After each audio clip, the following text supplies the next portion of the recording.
Speech therapist doctor సంధ్య గారు అయితే మనతో ఉన్నారు. ఒకసారి వారి మాటలో తెలుసుకుందాం. నమస్తే అండి, నేను డాక్టర్ సంధ్య, స్పీచ్ థెరపిస్ట్. దాదాపుగా 20 years నుండి ఈ ఫీల్డ్లో.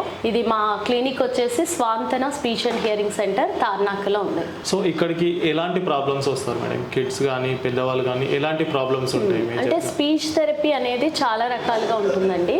కేవలము చిన్న పిల్లల్లోనే కాదు, మనం పెద్దవాళ్ళల్లో చూస్తూ ఉంటాము. తర్వాత స్పీచ్ ప్రాబ్లమ్స్ అనేది చాలా కారణాలు ఉంటాయి రావడానికి. కొందరికి ఇప్పుడు పుట్టుకతోటే చెవుడు ఉండడం వల్ల కూడా వినపడకపోవడం వల్ల మాటలు రాకపోవడం అనేది చూస్తూ ఉంటాము. తర్వాత కొందరికి మెంటల్లీ రిటార్డేషన్ ఉండడం వల్ల, డౌన్ సిండ్రోమ్ అని, సెరిబ్రల్ పాల్సీ అని, ఇట్లా కొన్ని డిజార్డర్స్ వల్ల కూడా వాళ్ళకు స్పీచ్ డెవలప్ అవ్వకపోవడము చూస్తూ ఉంటాం. అది కాకుండా నార్మల్ చిల్డ్రన్ కూడా వాళ్ళల్లో కొన్ని శబ్దాలు పలకలేకపోవడం, అంటే కా అనే బదులు తా అనడం, అక్క అంటే అత్త అంటూ ఉంటారు. మనం వింటూ ఉంటాం చాలా మంది చిన్న పిల్లలు